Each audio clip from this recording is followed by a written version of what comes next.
Hey, we're back. We're here to talk about Spanish councils for Gringos. I have Tim Kelley, our super cool, super awesome membership director. Morning. And I'm Sergio Miranda, the state treasurer for the Knights of Columbus. Let's get into it. I don't know the first thing about Spanish councils. What do I need to know?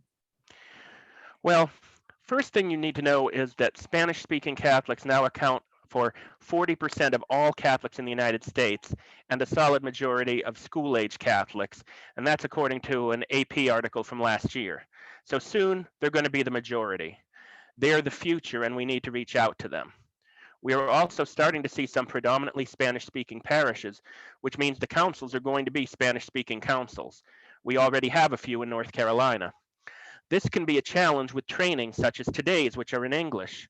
Fortunately, our state membership team has 4 bilingual members who can assist with training brand new Spanish-speaking councils with regard to officer roles, forms, programs, and the day-to-day of running a council. Great. So I have a council that's starting to change, as things, as the parish changes, the council changes as well. So I have a council that's becoming more and more Spanish speaking. So what should I do? Well, first, if you haven't already, create an ethnic roundtable. And you can do that for any non-English speaking group, by the way. If your parish has a large Vietnamese population, create a Vietnamese roundtable. This way, those who speak no English at all don't have to sit through a meeting where they understand little to none of what's going on. Find your bilingual guys in the council who have leadership skills and start them moving through the officer chairs of your council, and get one of them to be your council's roundtable coordinator. Now, if the growth in the council continues to be predominantly amongst the Spanish-speaking community, there will be a time when you'll want to do a flip and make the council a Spanish-speaking council, and then the roundtable would be for the English-speaking brothers. Tim, I absolutely like that because it's not just Spanish or Spanish-speaking councils that we're experiencing now. There can be other ethnic groups, whether it's Filipinos, Vietnamese, Hmong, or Laotians. Absolutely. All kinds of groups that are coming into who are Catholic or full of faith, and they're part of the Knights of Columbus. So very good points there. Yeah.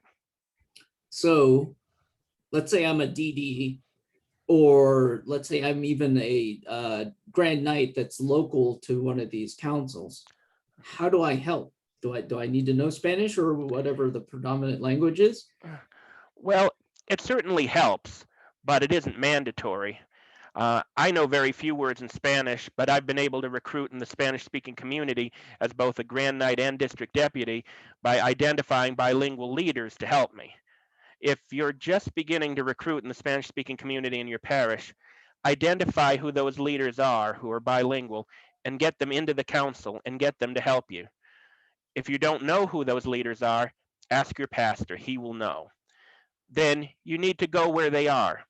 You may need to go to a couple of Spanish masses, even though you may not understand what's being said at the mass. Introduce yourself. In my first or second year on the state membership team, I spoke with a couple of guys from a council which had predominantly older or seasonal members, and they wanted to get some new men into the council.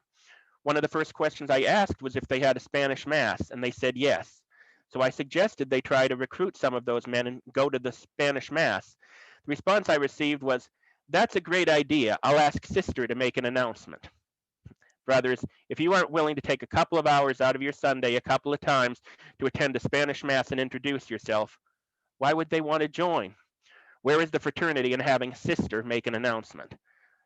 It doesn't work like the 7th grade dance where you each stay on your side of the gym. You have to be willing to cross the floor and meet them. Ask them about their faith traditions and devotions. Share yours.